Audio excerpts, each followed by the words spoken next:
From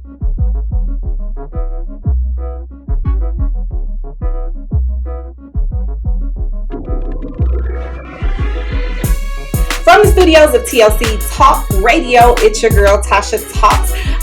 I am excited about today's show. Don't forget to follow us on all of our social media channels, Facebook, Twitter, Instagram, and of course YouTube, and catch all of our content on TLCTalkRadio.com. In studio with me today is a bright scientist in the world of behavioral health and has been in some form of service since you were 16, right? Yep. Right?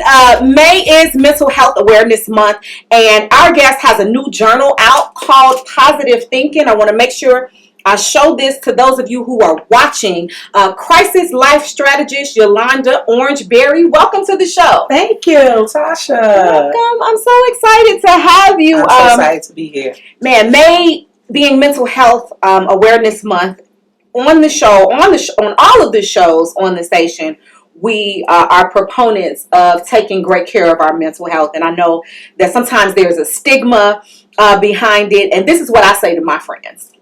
I am not a therapist, but I say, if you broke your leg, would anybody expect you just to continue to run a race? So if mentally you're not feeling well, why wouldn't you go and see someone who can assist you with strategies about life building? But before we get into, my personal mantra, tell us a little bit about you. All right. I'm currently a licensed counselor. I currently work, I manage 4 ERs. All my hospitals are located on the west suburbs. My foundation has been in child welfare. Oh, nice. DCFS taught me a lot. Yeah, I must say. I learned a lot. Families, family units, the impact of our black men, the absence of fathers and how it plays a role in the separation of families. So that was my foundation. And so I wanted to go into mental health because when you're doing case management, you're managing everybody's life, right? I see. Everybody's life. But then I started to figure it out, like, if we don't have services that would help our black women to help get their children back, then it's a lost cause.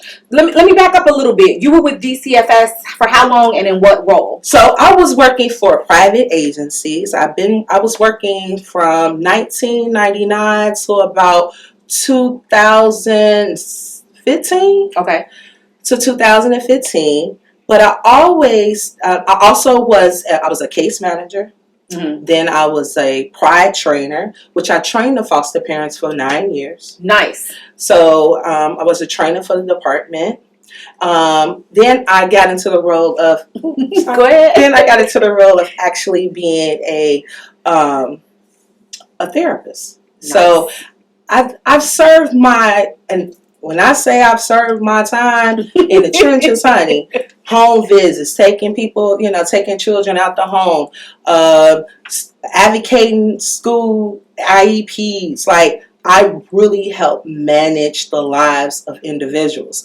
But what I started to notice is that we still didn't have that key component, which the mental health component. Everybody don't do well with talk therapy. Sure. Everybody don't do well with telling people their problems. And in our community, it was like, no, I'm not going to therapy. It was, okay, well, maybe they don't have the right therapist. Sure, that's important. That's really important. And so I said, you know what, let me go to school to become a counselor. I never, ever saw myself as a counselor. Wow. I wanted to go to medical school. Okay. And so with this happening, I was like, you know what, let me go ahead and do what God said do, and the rest is history. So now I manage 4 ERs, like I said, in the western suburbs, and I handle those who come into the ERs who are suicidal, homicidal, those who are basically seeking out help in their crisis. Wow. And so it sounds like that's a very heavy load. I may be jumping around with some of the questions we talked about, but how do you take care of you? So when you bring on these things, how do you make sure that you are poured into so that you can continue to give? Well, one technique that I do is that I have a gym membership at a sauna. I work out in a sauna. Okay. It's called Hot Works. That helps me. That helps my body. I also, love reading. I love going to TJ Maxx every week. I think I'm gonna follow you this weekend. Don't tell nobody. I love TJ Maxx. TJ Maxx is my therapy for sure. And of course, talk to my husband. Now, I did have a therapist. I did have a therapist myself, but then it seemed like both our schedules was getting kind of crazy. But I'm able to reach out to her if needed. For sure, for those tune-ups. I have to have a tune-up. I have to have a tune-up. That's great. Someone got to check me. That's wonderful. You know what? Everybody needs somebody. Pastors have pastors. Therapists have therapists. Yes. Counselors have counselors. That's great. And teachers have teachers. Yes. For sure. So tell us about this journal. Positive Thinking. It's a beautiful picture on the cover, and you told me that you took that picture yourself. Tell us about it. So I took the picture with me and my husband. It was in the Bahamas. I am an ocean rat. So anytime I can get close to the ocean, I am there, honey. Every birthday, I want to go somewhere with the ocean. So this particular picture, I got a good picture of the sunrise. And I love spending time doing the sunrise on the ocean, praying to God. It's just something about that experience. If you never did it, you need to do it. Trust me. You would always want to go to the ocean and pray. It's just something about the presence of God. And I'm all about the presence of God.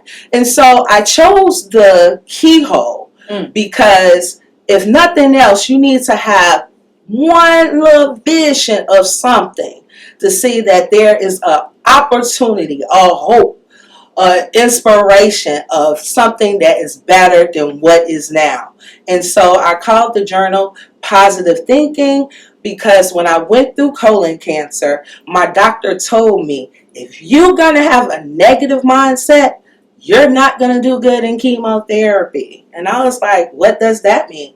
He said, people of your culture, when they have negative mindsets in the chemotherapy journey, they don't have good outcomes. And so I said, well, you know what? I'm going to be positive throughout this journey then. If this is what's handed to me, I'm going to be positive. So every time I went to chemo, honey, I was dressed to impress. I had makeup on like I was like going to take a photo shoot. I walk around with my chemo saying hey to everybody, and they call me this glamorous. Here come the glamorous girl. She looks so pretty. Look at her. She always brighten our spirits. And so I said, you know what? When I develop a journal, it's only going to be for positive thoughts.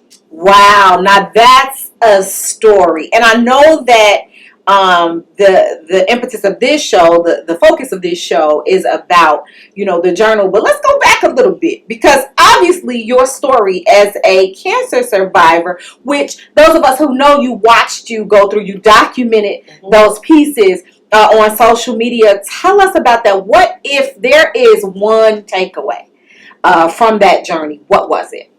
It was definitely to have a positive mindset, because the positive mindset helped me daily. Like I would not allow my brain to go to a negative thought. I mean, when I first got diagnosed, I got diagnosed in 2017.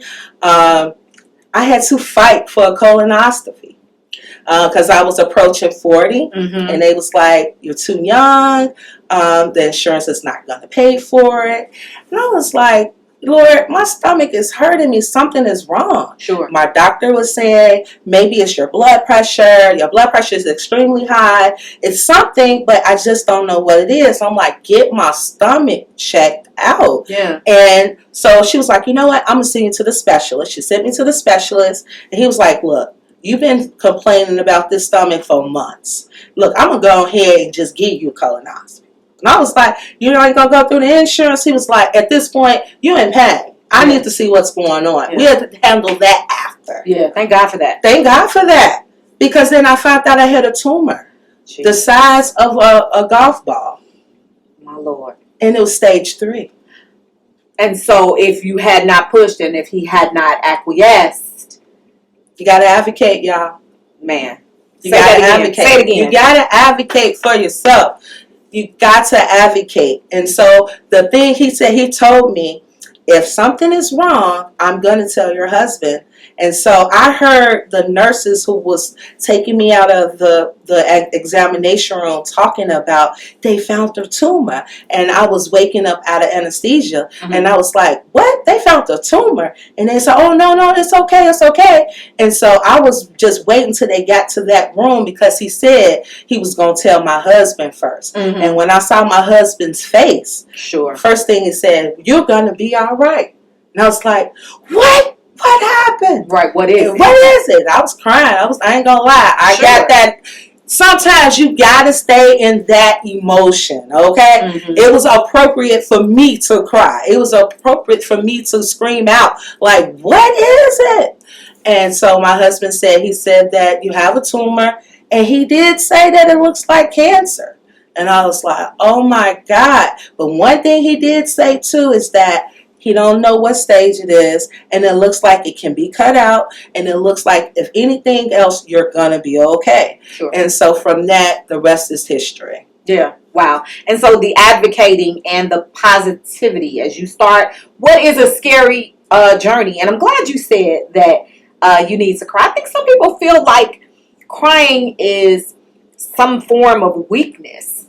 No, as I share, it cleanses your soul. Let it out. Because you don't. Yeah. Now you're tensing up. Yes. You're going to have... See, what happens is if you let it stay into your system, then you're going to cause physical problems. People just don't understand. Your mental governs your body. Mm. Your brain governs your body. When you move your hands, it's your brain that's sending the signal. So if your brain is not in alignment with your body, you're going to have some type of physical element going on. Mm-hmm. You got to make sure your brain is clear, right? So people fail to realize that if your brain is not clear, honey, you're going to have high blood pressure. Mm-hmm.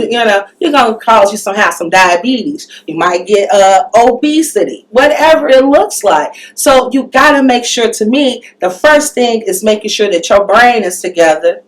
Once that brain is together, that body will come into sync with it. So yes, getting into that. See, people don't understand that. I think it's our culture. Mm. I think it's our culture. Yeah. I think it's our culture that said God would do it.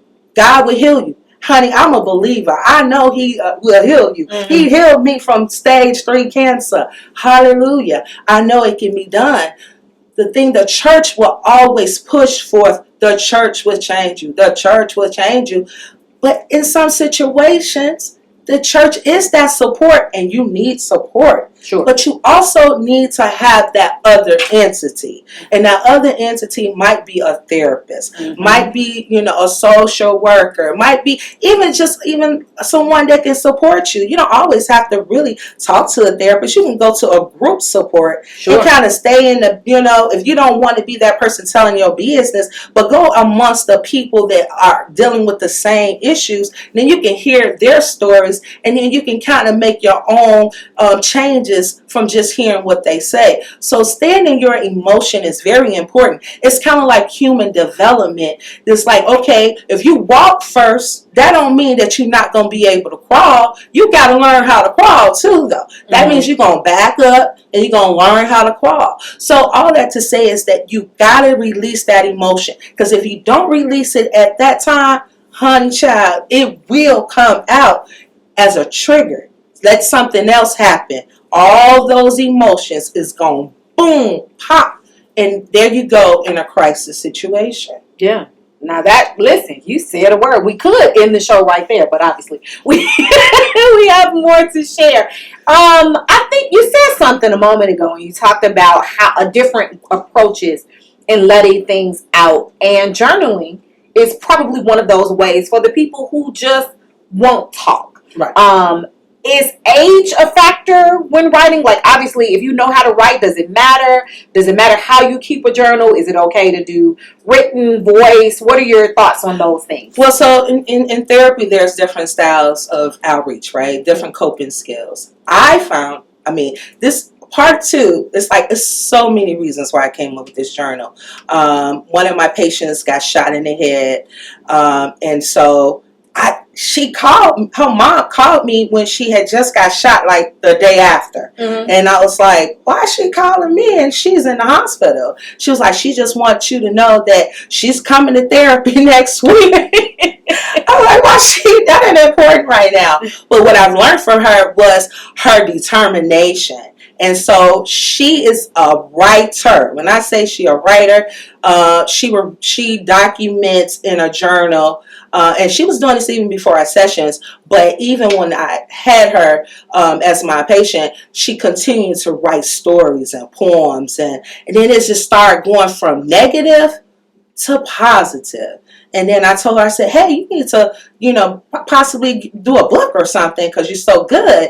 And then she was like, the journal just really helps me release those thoughts. And now I'm in a better place due to your service to me. I'm able to think more positive. So I was like, maybe I should do a journal on positive thinking because that happened to me with my cancer journey. Sure. Just thinking positive really helped me meet those goals of being better outcomes. It's really being better outcomes. I mean, it's not to say that what about if I didn't get healed? But in my mind, I was healed. In my mind, I was doing better. Mm-hmm. So, and it kind of helped me. So I was like, well, let me go ahead and do this positive thinking journal. It is really centered around 12 words. And I do have what we call goals. You see, and we know all things work together for the good, for those who love God, to those who are called according to his purpose. There's nothing. If you think it shall happen, honey. It shall happen. And so I did it on 12 words that God put in my heart when I was going through my cancer journey. Mm-hmm. And so one of the main things is these monthly goals. Okay. Right? So why you got a monthly goal section in your journal?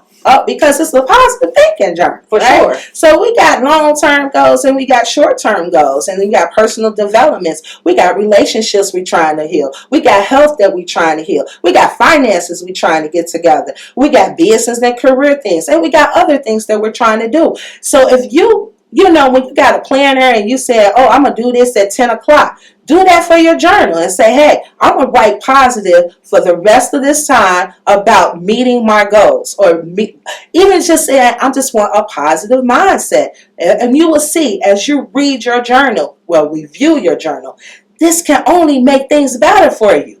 It's not going to do any damage. That's right. That's great. It's not going to do any damage. That's the line right there. It's not going to do any damage. It's not going to do any damage. Because people, sometimes poo-poo new ideas. And it's like, oh, it's not going to do anything. Try it anyway. It does no damage. That's great, Yolanda. It does no damage. If you're thinking positive about you getting that house, you thinking positive about you getting that car, you thinking positive about that career change, honey, ain't nobody stop you. Can't nobody stop you. Can't nobody stop you. Wow. So, in addition to journaling and positive thinking, what are some other tools you can offer listeners and viewers about or to help them through any kind of crisis, whether it's something large or whether it's my guy's getting on my nerves? Right. Okay. So if your guy's getting on, it's different things. I understand.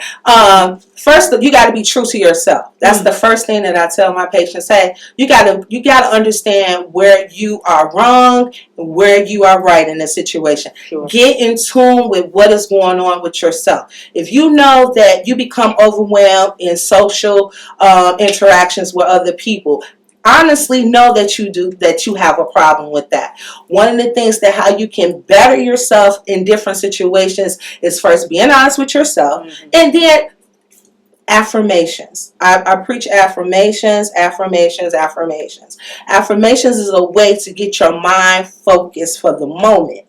I am a therapist that really focuses on the moment. Right? I can't really focus on too much of what happened yesterday because yesterday is yesterday. Today is new mercy, new grace. I can't focus on what's tomorrow because tomorrow is not promised to me. And I'm one who knows that because I didn't know when I was going through my cancer journey was the next day promised. So I learned to enjoy the moment. That's good. And if I'm in a bad situation, I don't want to be in this bad situation. So I need to get myself out. Music helps, Music definitely calms our soul. Music heals the brain. So sure. if If you have anything that's, you feeling like you're hearing voices and other things, listen to some classical music. Classical music soothes your brain. It soothes the soul. Regardless if you don't like the strings, try it. Deep breathing, exercising. Some people are just, they want to release that, they just want to go. They just want to do it. Exercising is a great tool. Yoga right now, to me, yoga gonna put all us therapists out of business. I ain't lying. Mindfulness therapy right now is the number one therapy. People going to do yoga. People doing yoga, hot yoga, whatever yoga. It gets you into alignment to yourself. Ain't no losing. Yeah. Ain't no losing. It calms you down. So, you got to figure out what your strengths are. The main thing is, this is where the problem is at. You need some help. You might need some help. Mm-hmm. And if you think that, oh, no, I got it, I'm doing this, well, guess what? You're going to keep getting the same result. Mm-hmm. And all it's going to do is continue to increase. COVID taught me that, hey, we all was in crisis. I was working in the hospital, so I didn't want to see nobody. I didn't want to go to the ER. I didn't want to do nothing because COVID was that monster. And COVID still is a monster. It's still on the rise too, y'all. The surge has come, okay? Yeah. But COVID taught me that we all had to adjust to the crisis. Even if our employment had to adjust to it, our personal lives had to adjust to it. What? You had to quarantine from your family, 14 days, right? Yeah. So we all had to learn how to shift when there was shifting needed to be done. So that means that we all have the ability to make it through a crisis. Yeah. I was going to say, it sounds like, we can take those lessons and apply them. All of that is applicable to other situations. Yes. Mm-hmm. Yes. We all have the tools needed.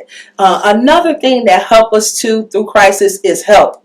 If I didn't have any help in my cancer journey, I don't think that I could have remained as positive as I was trying to remain, because the help was people wouldn't let me clean. People would, it was basically being, first of all, I didn't even want to tell anybody about the cancer journey. I was wanting to keep it a secret. Mm-hmm. I just didn't want nobody to know I was going through the cancer thing. But during my first chemo, God said, put this on live. I want you to do this.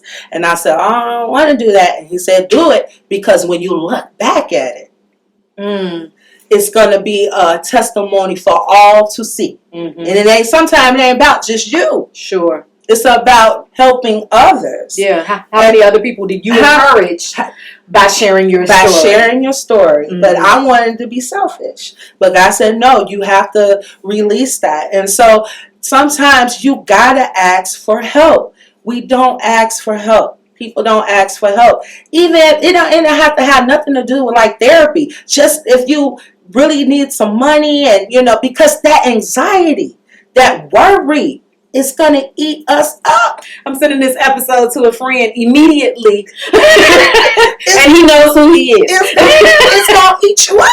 It's going to eat you up. I mean, if you good peoples, I'm quite sure people don't mind. We need help, y'all. That's all I can say. We need help. We have to support each other. Mm-hmm. Can't nobody be just a selfish individual. You can't make it alone.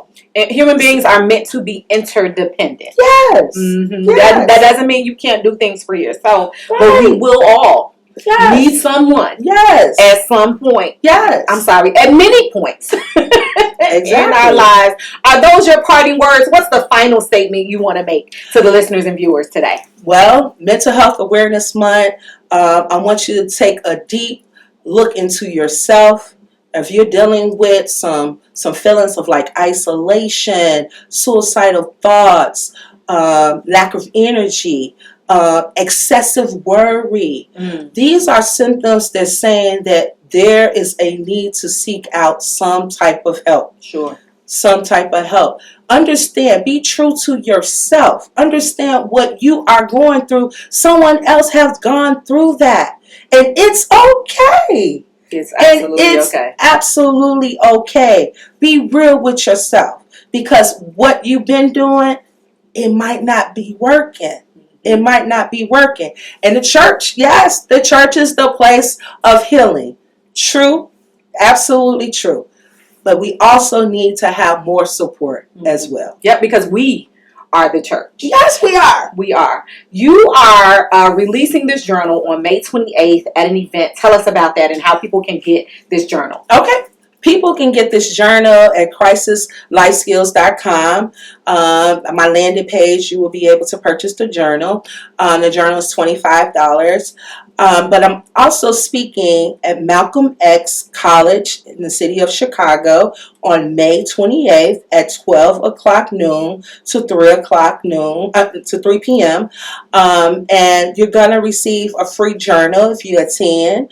We're going to be talking about basically coping skills, trauma, something that I really didn't talk about in this situation, but those things, the trauma and how it affects us. The event is absolutely free. Okay, free, y'all. FREE, free.